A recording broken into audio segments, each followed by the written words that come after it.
CBN Madrugada. Apresentação: Alves de Melo. Dados do Programa de Qualidade e Consumo Responsável de Sacolas Plásticas, desenvolvido pelo Instituto Nacional do Plástico, o Instituto Socioambiental dos Plásticos, Plastivida, e a Associação Brasileira da Indústria de Embalagens Flexíveis, revelam que no Brasil 3 bilhões e 900 milhões de sacolas plásticas deixaram de ser produzidas e consumidas de 2008 a 2010.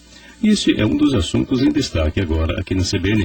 Eu converso com Miguel Baiense, diretor executivo do Instituto Socioambiental dos Plásticos, Plastivida. Miguel, muito obrigado por atender ao convite da CBN. Bom dia. Bom dia, Alves. Prazer falar com vocês e seus ouvintes. Igualmente. Bom, Miguel, qual é a redução prevista para esse ano, hein? Bom, em 2011 a gente espera atingir índices em torno de 750 milhões de sacolinhas plásticas a menos, consumidas a menos no varejo brasileiro. Tem aqui também um relatório da Agência do Meio Ambiente Britânica, divulgado no começo desse mês de março, revelando que o polietileno de alta densidade, que é utilizado nas sacolas, causa menos impacto ambiental do que as matérias-primas, as chamadas ecobags. Como é que você analisa isso, já que essas sacolas de plástico realmente são muito odiadas, digamos assim, pelos defensores do meio ambiente? Esse é um equívoco que os ambientalistas apregoam, porque de fato existe um consumo excessivo de sacolas plásticas. E que são descartadas no meio ambiente de forma inadequada também, né? Exatamente. Então, eles terminam sendo levados a concluir erroneamente que, por esse excesso e esse descarte inadequado, as sacolas seriam extremamente prejudiciais ao meio ambiente. Entretanto, estudos mostram que existem diversos tipos de sacolas retornáveis, feitas com diversos tipos de materiais, e para muitos deles, o consumo de matérias-primas, as emissões de CO2 para se produzir esse tipo de sacola, por exemplo, de algodão, são muito mais danosas ao meio ambiente do que se fabricar uma sacola com polietileno. Então, esse princípio é interessante porque nos fez, enquanto indústria, observarmos um outro lado. As sacolas que estão no meio ambiente, elas são descartadas pela sociedade de forma equivocada. Então, nos cabe orientá-los e ensiná-los a não proceder dessa forma. E também cabe ao setor industrial passar a produzir a sacola dentro de um selo de qualidade que mostre um produto interessante para o seu reuso pela população, como, por exemplo, para embalar o lixo doméstico na pia da cozinha, no vasinho do banheiro e assim por diante. Então a gente lançou há alguns anos, em 2008 mais precisamente, o Programa de Qualidade e Consumo Responsável das Sacolas Plásticas, que atingiu esses números que você bem colocou no início da entrevista. Entre 2008 e 2010, nós reduzimos 3,9 bilhões de sacolas plásticas e para 2011 a meta é atingir 750 milhões. Isso vai fazer um total em torno de quase 30%, mais precisamente 26,3% menos sacolinhas consumidas no Brasil entre 2008 e 2011. E como é que está sendo desenvolvida a campanha, ou como vai ser desenvolvida, Miguel? Na verdade, ela já existe, ela já percorreu cidades como São Paulo, Porto Alegre, Salvador, Goiânia, Brasília, Rio, entre outras. A gente faz a conscientização dentro dos supermercados, dos varejistas, orientando os caixas de supermercado para que esses orientem os consumidores a utilizarem menos sacolas. Por quê? Se você tem uma sacola de menor qualidade, uma sacola fina, termina que o consumidor usa mais de uma sacola, usa sacolas em duplicidade, às vezes 3, para carregar, por exemplo, um refrigerante. Enquanto naturalmente, com a sacola de qualidade, bastaria uma sacolinha para que você pudesse carregar até 3 ou 4 refrigerantes, porque ela deve suportar entre 5 e 7 quilos, a depender do tipo da sacola. Então, essa conscientização feita pelo Programa de Garantia de Qualidade nos orienta os supermercadistas a comprarem sacolas que resistam a pesos como esse, a A gente trabalhou já com diversos associados da ABRAS, da Associação Brasileira de Supermercado, como o Pão de Açúcar, Zafari, o Presunic, o G. Barbosa. E além disso, nós lançamos também, no ano passado, a Escola de Consumo Responsável, que é um programa, é um projeto itinerante que também já rodamos por diversas capitais brasileiras, levando aos empacotadores de supermercados, aos gerentes de lojas, etc., os conceitos do uso responsável e descarte adequado desse tipo de produto. Estou conversando aqui na CBN com Miguel Baiense, diretor executivo do Instituto Socioambiental dos Plásticos, Plastivida. Bom, Miguel, essas sacolas, como a gente já citou aqui, são produzidas com polietileno, que é um derivado de petróleo. No entanto, a indústria no Brasil, a indústria alcoolquímica, também vem se desenvolvendo bastante, especialmente aí no interior de São Paulo.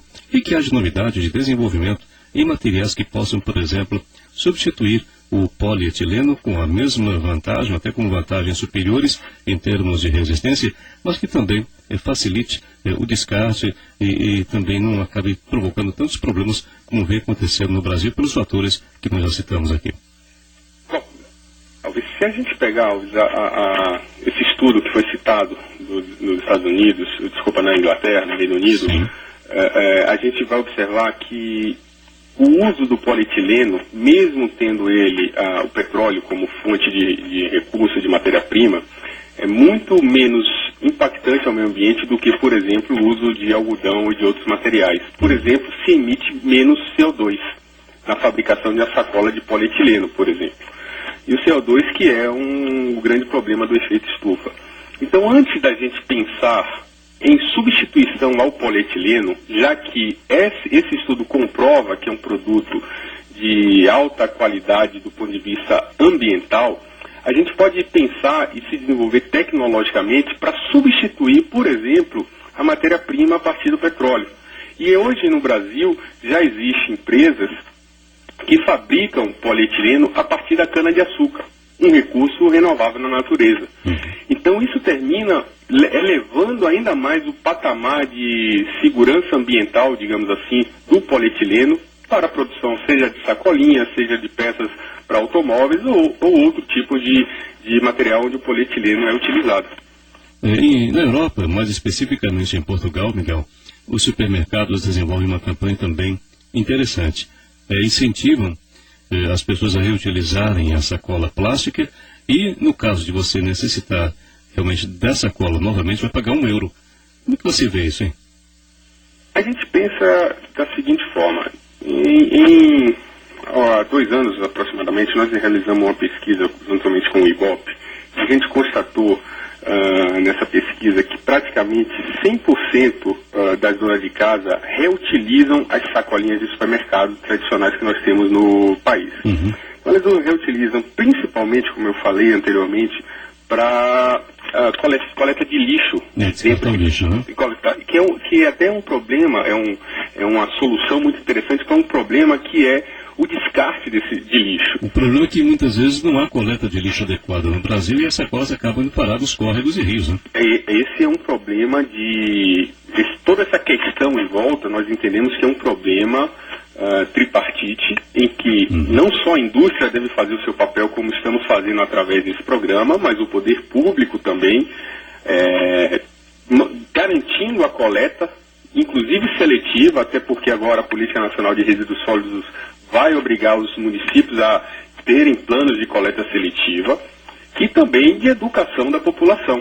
Então tudo isso passa, na hora que esses 3 ponteiros estiverem alinhados, bem acertados, a gente vai ter fatalmente a solução para essa questão que hoje atormenta os ambientalistas. Mas voltando à pesquisa, Miguel, você disse que no levantamento mostra que 100% das donas de casa reutilizam, né, a sacola. Exatamente. E outros números interessantes dessa pesquisa, por exemplo, 71% das donas de casas acreditam que as sacolas plásticas tradicionais são a melhor forma de se transportar o que se compra em feiras e supermercados para sua residência. 75% delas são a favor do seu fornecimento pelo varejo. Então, quando a gente pensa no que acontece em Portugal, nós acreditamos que o consumidor, evidentemente, tem o direito de escolher que tipo de comprado em um supermercado, ele vai utilizar. O que nós somos contra é a imposição desse ou daquele tipo de sacola, seja ela ecobag, seja ela de algodão, seja ela de polietileno, seja ela biodegradável, seja qual for o tipo. E porque na minha decisão, enquanto consumidor, de escolher um tipo A, B ou C, está implícito o meu desejo de pagar ou não por isso. Mas na medida que essa cobrança vem por imposição de lei, a gente discorda. Porque isso é penalizar um consumidor que, na verdade, além do uso primário da embalagem, que é o transporte do alimento para casa, por exemplo, também reutiliza o material. Agora, se a sacola de fato está, vamos dizer, voando e caindo em rios, entupindo córregos, etc., é um problema de educação desse mesmo consumidor, é um trabalho que deve ser feito em conjunto com o poder público, aliado à indústria, para que se reduza esse tipo de problema. Estou conversando aqui na CBN com Miguel Baiense, diretor executivo do Instituto Socioambiental dos Plásticos, Plastivida. Bom, Miguel, vamos falar agora sobre outros resíduos plásticos, outras embalagens. No Brasil, após a promulgação da Lei dos Resíduos Sólidos, está tendo uma expansão significativa o setor de logística reversa. Como é que ele funciona exatamente e como é que ele pode ser aperfeiçoado, inclusive gerando empregos? Bem, a gente precisa lembrar que vamos analisar comparativamente a situação brasileira, que a política nacional que tramita ou tramitou por mais de 20 anos na federação. Vamos comparar ela com a realidade, por exemplo, da União Europeia, que é muito mais avançado nesse aspecto do que nós. Na Europa, a coleta, a reciclagem, ela está muito fortemente ligada à questão de leis que obrigam consumidores, poder público, indústria, a estabelecer políticas de gestão de resíduos, baseados seja em logística reversa ou outras alternativas. Então, aqui no Brasil, o que acontece? Nós temos que amadurecer, perceber a nossa realidade, porque se aqui no Brasil há a reciclagem, ela está muito fortemente ligada à questão social, que são os catadores, que são aquelas carrocinhas que a gente costuma ver no dia a dia nas ruas. Então, a gente tem muito fortemente o problema social vivido pelo Brasil, em que as pessoas buscam no lixo uma renda extra para sua família, associadas à questão da reciclagem. Então, a gente precisa entender, por exemplo, se a gente observar os índices de reciclagem mecânica de plásticos na Europa e do Brasil, nós estamos exatamente no mesmo patamar. Eu estou falando de reciclagem mecânica de resíduos sólidos, que é alvo da Política Nacional de Resíduos Sólidos. Nós estamos em índices em torno de 18%, enquanto a média da União Europeia também passa por seus 18% e 19%. E a diferença básica é exatamente essa. Lá existe leis obrigando a reciclagem. Aqui existe um forte fator social que catapultou a esses índices de uma forma que hoje, com a entrada em vigor dessa lei da política nacional, termina por pegar o desenvolvimento do Brasil em termos de reciclagem e vai buscar certamente alavancá-lo. Só que é um entendimento claro, deve haver um entendimento claro de que o modelo europeu nem sempre se adequa à necessidade brasileira. São duas culturas diferentes também. São culturas diferentes, são razões diferentes, os motivos que levaram eles a terem esses índices são outros que não os nossos, embora nós tenhamos exatamente os mesmos índices. E exatamente o mesmo objetivo, preservar o meio ambiente. Exatamente, exatamente. A questão, Alves, como eu estava dizendo, ela passa muito mais para a gente conseguir estabelecer um modo de operação que envolva a indústria, que envolva a educação da sociedade e que envolva o poder público. Então não adianta a indústria falar do poder público, que fala da população, que fala do poder público, e a gente fica numa ciranda de culpar, de achar culpados que não contribuem nada para a solução do problema. Esse programa nosso é um programa em que o próprio setor industrial lançou uma campanha de redução do produto que ele comercializa. É uma iniciativa bastante interessante do ponto de vista de negócio em si. Porque há um problema e ele precisa ser solucionado. E a solução passa por educação, por consumo responsável, para que a gente atinja a sustentabilidade. Miguel, muito obrigado então pela gentileza da entrevista aqui na CBN. Um bom dia. Bom dia, Alves. Muito obrigado. É um prazer atendê-lo. Miguel Baense, diretor executivo do Instituto Socioambiental dos Plásticos, Plastivida. Daqui a pouco eu volto. O intervalo dura 1 minuto. CBN Madrugada.